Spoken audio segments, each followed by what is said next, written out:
부활절은 사망 권세 이기시고 다시 살아나신 주님을 기념하는 날입니다.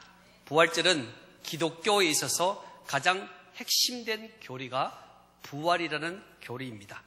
하지만 부활을 현대인들은 생각하기를 역사적인 사건이다 라고 생각해서 현대인들이 부활주일에만 부활하신 예수님을 생각하고 찬양하고 나머지 모든 시간들은 예수 부활과 아무런 상관없이 보내는 사람들, 그런 사람들이 현대 교회에 너무나 많이 있습니다. 그래서 사람들은 생명력을 잃어버리고 교회도 생명력을 잃어버리게 됩니다. 기독교에서 부활을 빼면 무엇이 남는 것이 있겠습니까? 예수 그리스도의 부활은 우리 믿음의 인생 가운데 가장 영향력 있는 귀한 은혜라는 것을 우리가 기억하면서 날마다 부활하신 주님을 맞이하는, 체험하는 시간으로 은혜를 나누어 가며 나와 함께 하시는 부활 주님을 늘 고백하며 살아가는 인생, 부활 주님이 기뻐하시는 것이 무엇일까를 늘 점검하며 살아가는 인생, 그 인생에는 생명력이 있고 능력이 있고 행복이 있고 기쁨이 있다는 사실을 우리는 기억할 수가 있습니다. 오늘 저는 본문을 통해서 부활하신 예수님을 만나서 완전히 변화된 세 그룹의 사람들을 오늘 말씀을 드리면서 그들에게 주님께서 어떤 모습으로 위로해 주시고 사명을 주셨는지를 오늘 본문을 통해서 찾으면서 부활의 주님을 만난 사람들은 어떤 기쁨과 사명을 가져야 될지를 본문을 통해서 세 가지로 말씀을 드리고자 합니다. 첫 번째 사람들입니다.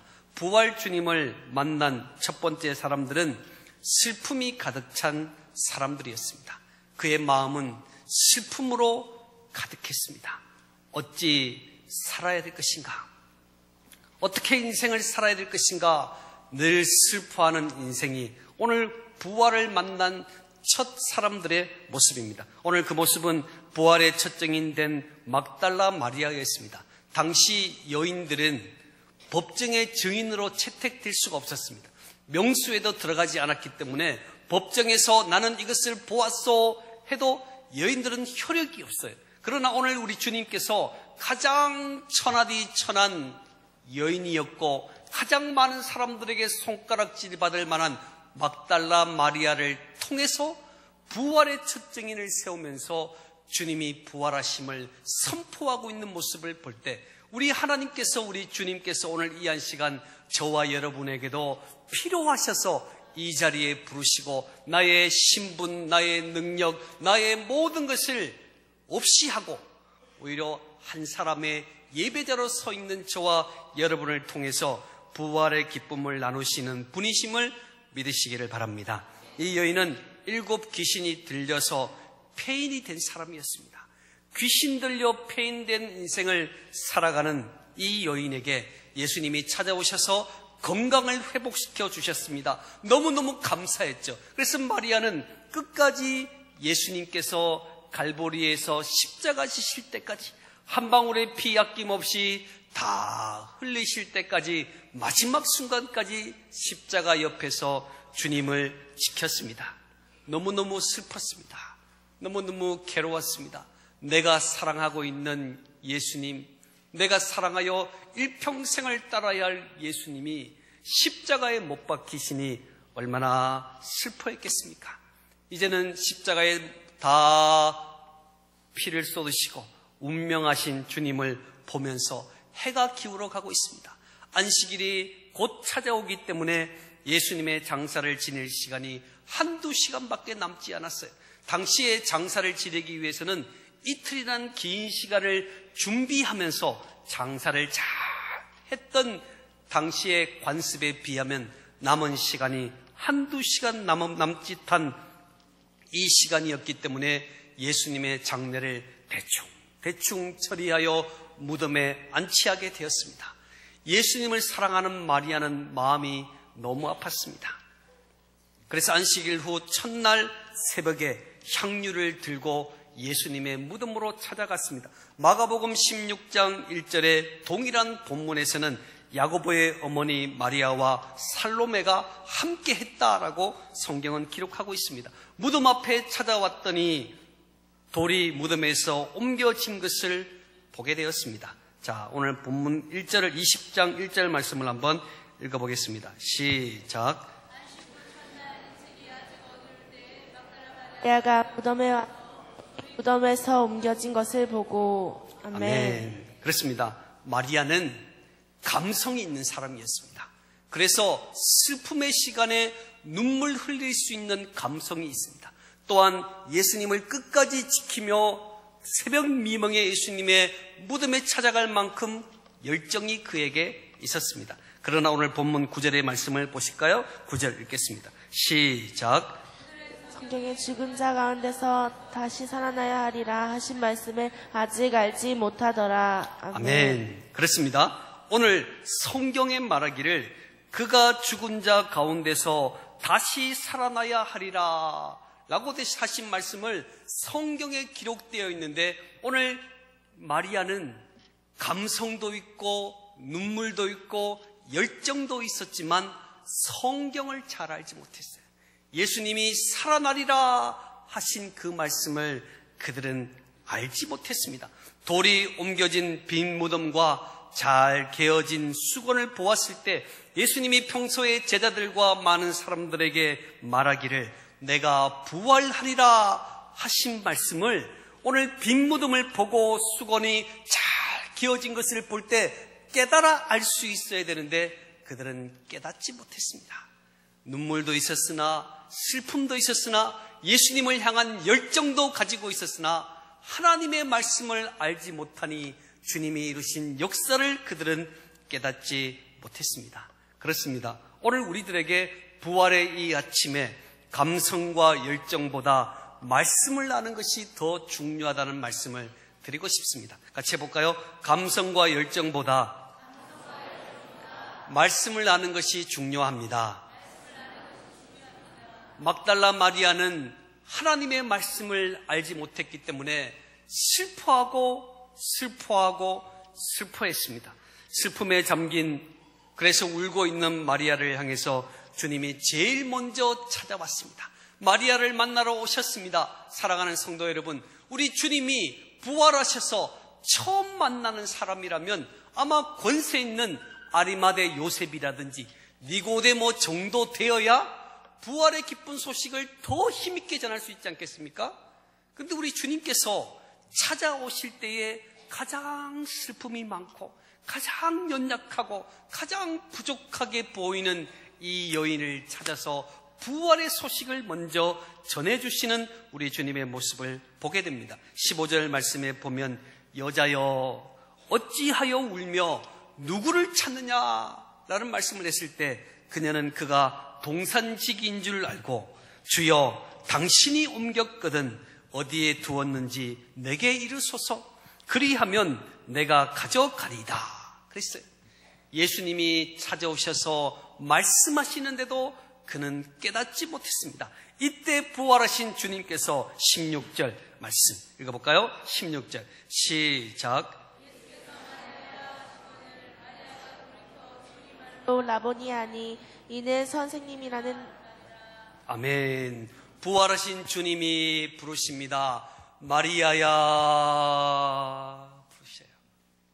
그 평소에 많이 듣던 목소리에 마리아야 부르시는 그 음성에 마리아는 곧바로 반응하면서 선생님, 랍비여, 선생님, 그를 바라보면서 부활하신 주님을 바라보면서 그는 첫 증인이 되는 놀라운 순간을 가지게 되었습니다. 사랑하는 성도 여러분, 주님의 음성을 들었던 마리아에게는 믿음이 생겼습니다.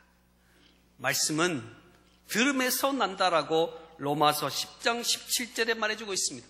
믿음은 들음에서 나며 하나님의 음성을, 주님의 음성을 듣고 나니까 슬퍼했던 마리아의 눈에는 눈물이 뚝 떨어지고 기쁨과 감사로 선생님이라 부르는 마리아의 모습을 우리는 본문을 통해서 보게 됩니다. 그렇습니다. 오늘 우리 주님께서는 슬퍼하고 있는 인생에게 부활하신 주님으로 찾아오셔서 마리아야 슬퍼하지 마라. 마리아야 슬퍼하지 마라. 너의 눈물의 의미를 알고 있다. 내가 왜 슬퍼하는지를 알고 있다. 울지 마라 하고 찾아오셔서 우리의 삶을 위로하시는 분이 우리의 주님이라시라는 사실을 우리는 기억해야 될 것입니다. 시편 30편 11절에 주께서 나의 슬픔이 변하여 내게 춤이 되게 하시며, 우리 주님이 찾아오시는 모든 공간은 슬픔이 변하여 춤이 되게 하시는 주님이 우리의 주님이시다는 것입니다. 우리 주님께서 마리아에게 찾아오셔서 마리아야 하는 순간 슬픔이 떠나고 기쁨으로 변화되었을 때 마리아는 너무나 기쁜 상황 가운데 있게 되었습니다. 그러나 그 상황에서 머물지 말고 주님께서 복음의 증인이 되라고 그 여인에게 말씀해 주셨습니다. 17절이죠. 읽어볼까요? 17절 시작. 예수께서 이르시되 나를 붙들지 말라. 내가 아직 아버지께로 올라가지 아니하였노라. 너는 내 형제들에게 가서 이르되 내가 내 아버지 곧 너희 아버지 내 하나님 곧 너희 하나님께로 올라간다 하라 하시니. 아멘. 너는 내 형제들에게 가서 이르되 내가 주를 보았다 라고 증언하는 인생을 살라라고 말씀해 주고 있습니다. 오늘 이 시간 이 시대에 얼마나 많은 사람들이 슬픔 가운데 빠져 있습니까? 앞으로 어떻게 살아가야 될까? 어떤 모습으로 서야 될까? 수많은 사람이 슬픔 가운데 빠져 있지만 우리 부활 주님 되시는 우리 주님께서 우리 인생에 찾아오셔서 나의 슬퍼하고 어려워하는 모든 마음을 어루만져 주시면서 우리들에게 기쁨을 주시면서 여기에 머물지 말고 부활의 증인이 되라. 여기 머물지 말고 너의 형제들에게 가서 이르되 내가 부활의 주를 보았다라고 선언하는 인생이 되라고 오늘 이 시간 저와 여러분에게 말씀하여 주고 있습니다. 사랑하는 성도 여러분, 우리는 언제까지 슬퍼하겠습니까? 언제까지 낙심 가운데 서 있겠습니까? 부활 주님을 만나는 순간 우리는 기쁨으로 주 앞에 나와서 머물지 아니하고 주의 복음을 증거하는 주의 사람이 될 수 있음을 믿으시기를 축복합니다. 그래서 부활 주님이 오늘 이 시간 우리들에게 너무너무 중요한 의미를 주고 있습니다. 부활 주님을 만난 사람 두 번째는 어떤 사람들입니까? 오늘 본문의 말씀에 보면 19절의 말씀에 있습니다. 한번 읽어볼까요? 읽어보겠습니다. 시작. 이날 곧 안식 후 첫날 저녁 때에 제자들이 유대인들을 두려워하여 모인 곳의 문들을 닫았더니 예수께서 오사 가운데 서서 이르시되 너희에게 평강이 있을지어다. 아멘. 그렇습니다. 부활 주님을 만난 사람 두 번째는 절망과 좌절로 두려움에 떨고 있는 사람들입니다. 절망이 있습니다. 좌절함이 있습니다. 그래서 마음에 심히 두렵고 떨리는 마음을 가진 사람들이 두 번째 주님을 만난 사람들입니다. 그들은 오늘 본문에 보면 10명의 제자들이었습니다. 가룟 유다는 예수님을 배신한 결과로 스스로 목숨을 끊었습니다. 도마는 오늘 본문의 도마는 잠시 무슨 이유인지 알지 못하지만 외출 중이었기 때문에 10명의 제자가 주님을 만나는 시간, 그러나 그들은 절망과 두려움 속에 떨림 속에 시간을 하루하루를 보내고 있습니다. 마리아를 통해서 예수 부활의 소식을 들었습니다. 그들이 들었어요. 무덤까지 가서 빈 무덤이라는 사실을 확인하고 왔습니다. 그러나 부활 주님을 만나지 못했기 때문에 두렵고 떨리는 것입니다. 왜냐하면 군중들이 화가 나 있습니다. 여론을 일으키며 호산나 찬양했던 그들이 화가 나 있어요. 예수께서 십자가 지시는 그 순간에 군중들의 모든 여론은 예수를 향하여 저주하고 예수를 비난하는 환경으로 바뀌어져 버렸습니다. 그러다 보니까 예수를 죽이고 난 후에 예수 믿는 사람들, 특별히 제자들이 공격의 대상이 된 거예요. 그러니까 그들이 두려울 수밖에 없는 것입니다. 그래서 오늘 본문에 유대인들이 두려워 그랬어요. 제자들이 유대인들을 두려워하여 모인 곳에 문들을 닫았더니 그랬어요. 문들이라, 문이 하나만 있는 것이 아니라 문이 여러 개 있는데 그 문을 꼭꼭 닫았다는 것입니다. 하나 닫고 두 개 닫고 세 개 닫으면서 자신들의 마음의 문도 굳게 닫아버렸습니다. 한때는 주님께서 왕성하게 활동하실 때는 모든 군중들이 모여서 저분을 왕으로 삼아야 한다라고 할 때는 제자들의 어깨가 으쓱하며 아주 교만했던 제자들의 모습이지만 예수님의 죽으심을 보면서 자신감도 잃어버리고 용기도 잃어버리고 두려움에 떨게 되었습니다. 두려움에 떨고 있는 그들에게 우리 주님이 부활하셔서 찾아가셔서 그들에게 하신 말씀이 19절의 말씀 후반절에 보면 너희에게 평강이 있을지어다 그랬어요. 같이 한번 해볼까요? 너희에게 평강이 있을지어다. 네, 평강이 있다는 말은 샬롬이라는 뜻입니다. 그들은 두려워하고 있습니다. 그런데 우리 주님께서 나오셔서 샬롬 그러시는 거예요. 샬롬. 우리 주님이 제자들에게 찾아와서 너 그때 왜 나를 배신했냐? 너 왜 그렇게 도망갔냐? 베드로 너는 왜 그랬냐? 부활하신 주님이 찾아와셔서 다 문책했다면 그 두려움이요 한없이 컸을 거예요.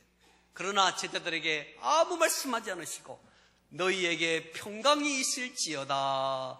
제자들아 샬롬. 그러니까 제자들의 마음이 찢어질 듯이 아팠어요. 왜요? 주님을 배신했던 그 과거의 시간들을 보면서 자신의 죄를 돌이키는 놀라운 시간을 가진 것입니다. 평강이 있을지어다.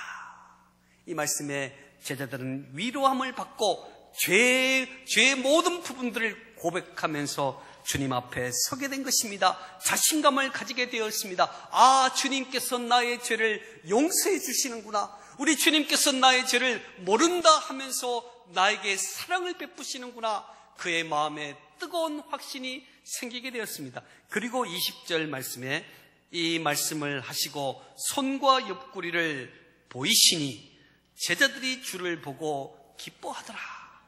못 박힌 손, 창에 찔린 옆구리를 보여주시면서 제자들의 마음에 기쁨이 넘치기 시작했습니다. 그러나 오늘 본문의 동일한 본문 누가복음 24장에는 조금 더 이 사실을 집중 있게 다루면서 제자들이 너무 기쁨으로 아직도 믿지 못하고 놀랍게 여길 때에 그랬어요.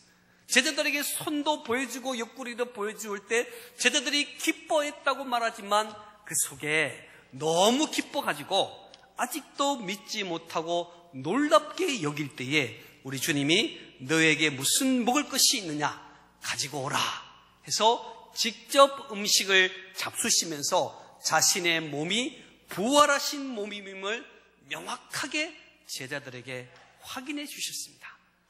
두려워하는 그들에게 이제는 두렵지 않도록 담대함을 가질 수 있도록 부활하신 주님이 직접 그에게 증명해 주셨습니다. 오늘 이 시대 우리나라를 보실까요? 우리나라의 많은 사람들이 이 대한민국이 살면서 걱정하고 있습니다. 두려워하고 있습니다. 혹시 내가 중병이 걸리지 않을까? 혹시 내가 위험한 병이 걸리지 않을까? 우리는 미래에 대해서 두려워하는 마음을 가지고 있어요. 그래서 건강식품 판매도 대한민국이 최고래요. 최고. 얼마나 건강식품을 많이 먹는지 아십니까?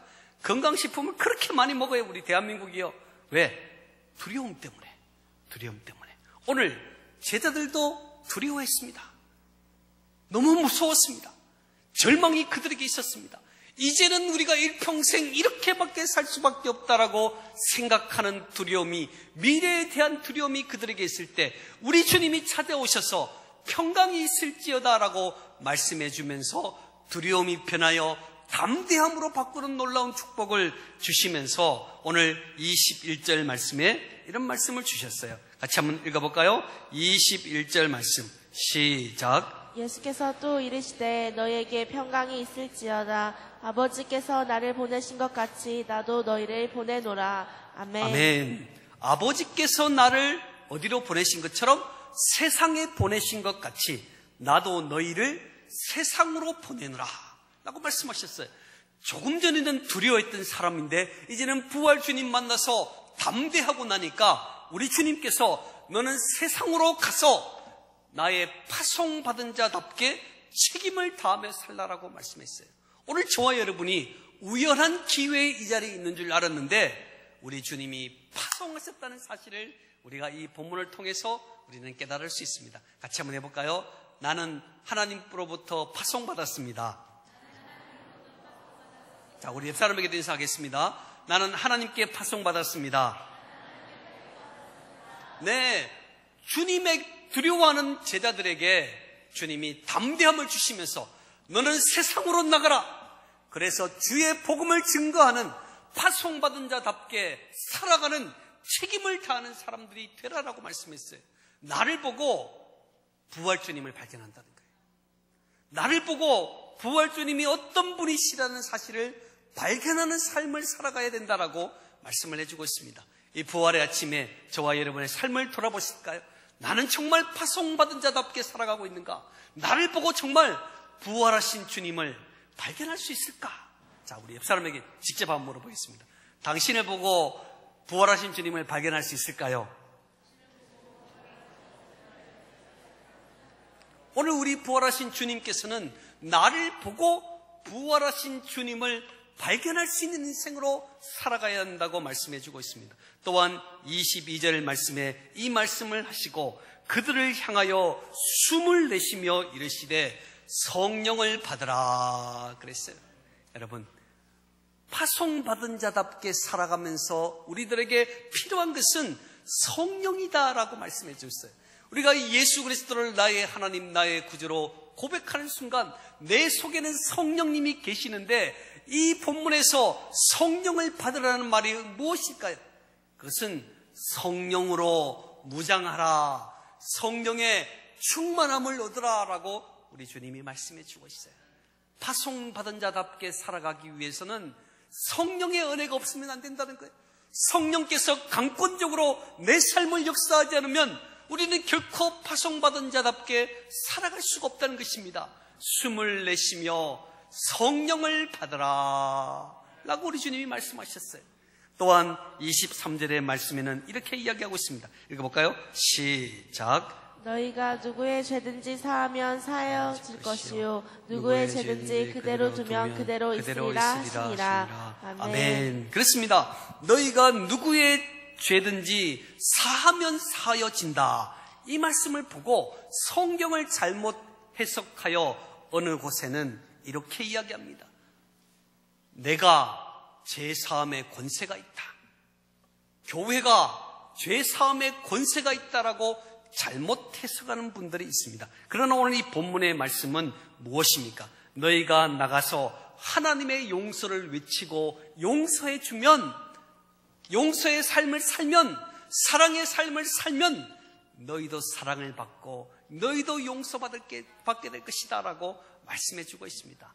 부활하신 주님이 두려워 떨고 있는 제자들에게 다시 한번 힘을 주고 있습니다. 너는 파송받은 자야. 너에게 필요한 것은 성령의 능력이야. 너희들에게 필요한 것은 용서의 삶이고 사랑의 삶이라고 우리들에게 말씀해 주고 있습니다. 부활의 아침에 저와 여러분이 사랑하는 자로, 용서하는 자로, 새 힘을 가진 자로 살아갈 수 있기를 축복합니다. 그렇습니다. 부활 주님을 만난 부류, 세 번째 부류에는 의심이 많은 사람들입니다. 같이 해볼까요? 의심이 많은 사람들입니다. 우리들은 참 의심이 많아요. 우리들은 참 의심이 많아요. 의심 속에 살아가는 우리들이 바로 오늘 성경에도 나와 있습니다.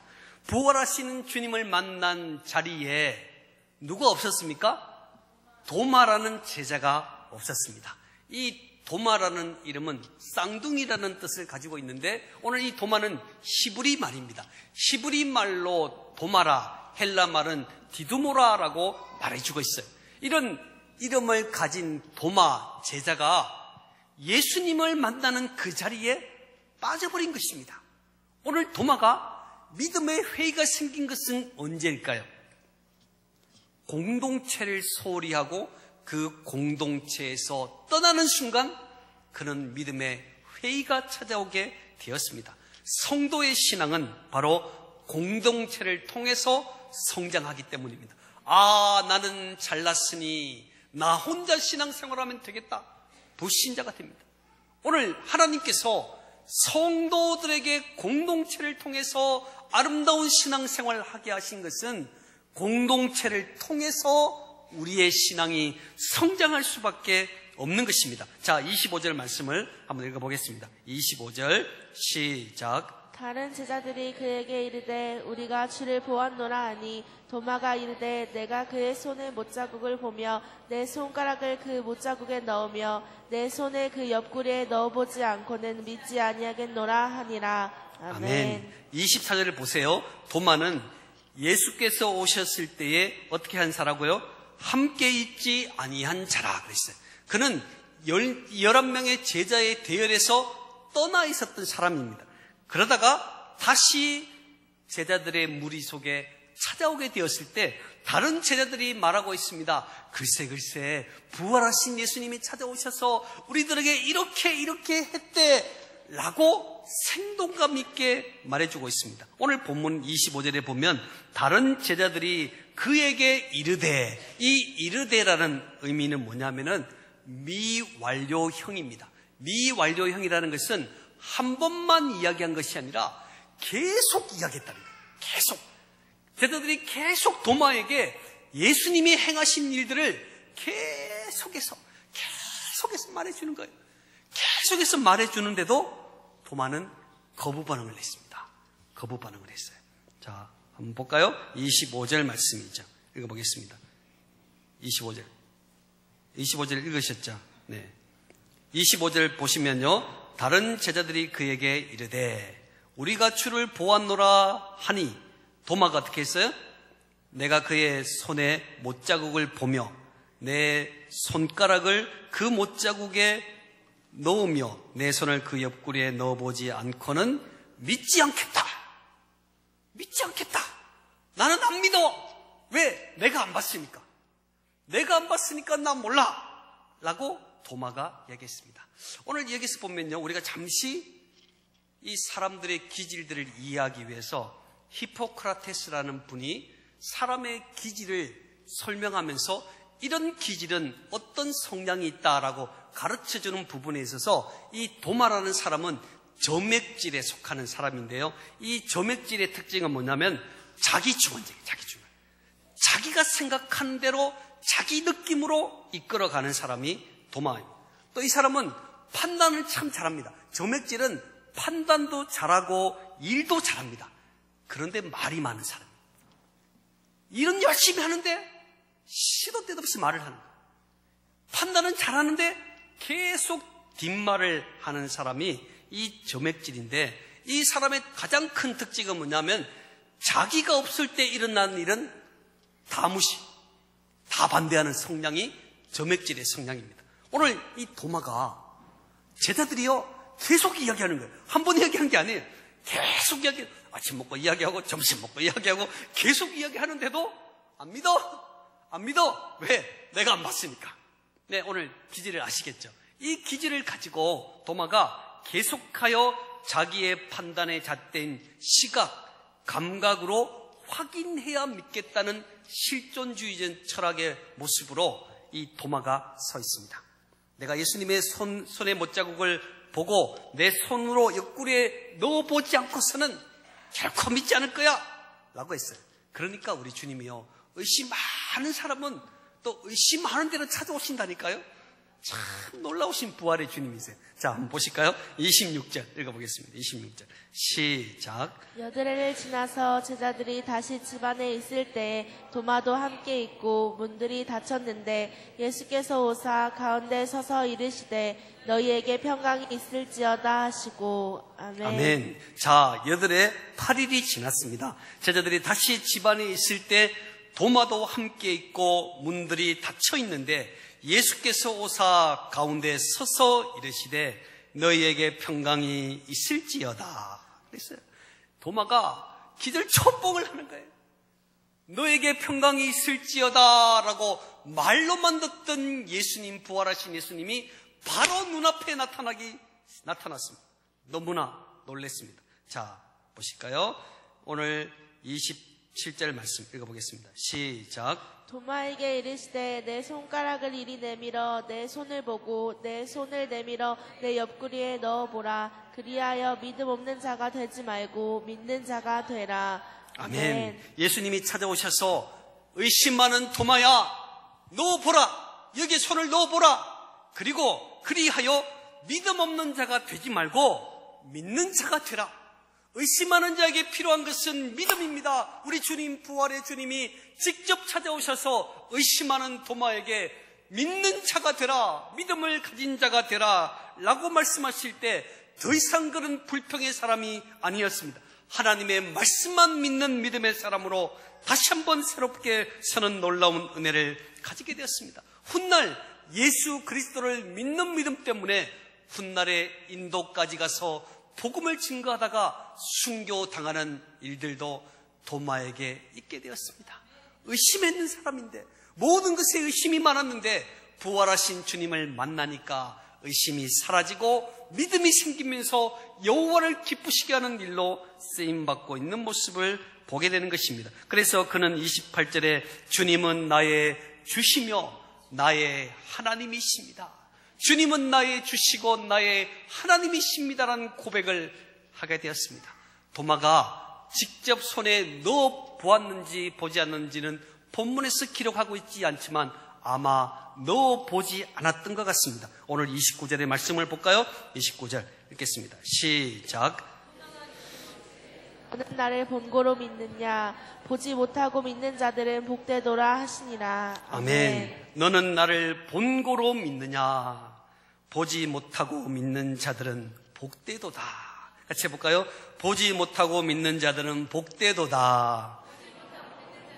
네, 우리는 예수님의 부활을 보지 못했습니다. 예수님의 부활의 사건을 알지 못합니다. 그러나 성경이 기록한 말씀을 보고 우리는 부활하신 주님을 알게 되고 믿게 되었습니다.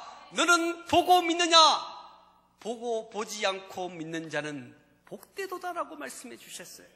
처음에는 도마는 신앙의 증거를 보여주세요. 체험이 있어야 되지 않겠습니까?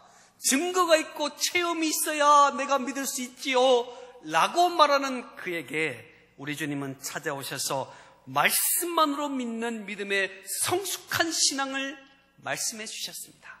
그는 이제 믿음을 가진 자로서 하나님의 말씀을 믿는 믿음의 신앙을 가지게 되었습니다. 주목할 것은 예수님께서 부활하신 몸을 가지고 이 땅에 계시면서 600명의 사람들에게 보여주셨어요. 부활의 몸을 보여주셨어요. 600명 외에는 아무도 볼 수가 없었습니다. 그리고 우리 주님은 부활을 목격한 600명의 사람들에게 가서 전하라. 가서 전하라. 너희들이 본 그대로, 너희들이 느낀 그대로 복음을 전하라 라고 말씀을 해주셨습니다. 그리고 31절의 말씀을 보시겠습니다. 31절 시작. 오직 이것을 기록함은 너희로 예수께서 하나님의 아들 그리스도이심을 믿게 하려 함이요 또 너희로 믿고 그 이름을 힘입어 생명을 얻게 하려 함이니라. 아멘. 그렇습니다. 오늘 우리 주님께서 요한복음을 기록하면서 이 기록된 말씀을 읽음으로 그 말씀을 보고 그 말씀을 믿으며 복음을 전하는 그들을 통해서 생명을 얻게 하기 위해서 내가 이 요한복음을 믿음의 사람들에게 주었다라고 말씀해 주고 있습니다. 사랑하는 우리 성도 여러분, 부활하신 주님을 만난 사람들은 행복한 사람들이 아니었습니다. 부활 주님을 만난 사람은 엄청나게 대단한 사람들이 아니었습니다. 우리와 동일한 슬픔이 많은 사람들입니다. 우리와 동일한 절망과 좌절 때문에 두려워하는 사람들이었습니다. 그 부활 주님을 만난 사람은 의심이 많은 사람들이었습니다. 그러한 자들에게 우리 부활 주님이 찾아오셔서 평강이 있을지어다. 평강이 있을지어다. 너는 보고 믿느냐? 보지 않고 믿는 자는 더욱더 복되도다. 기도하겠습니다.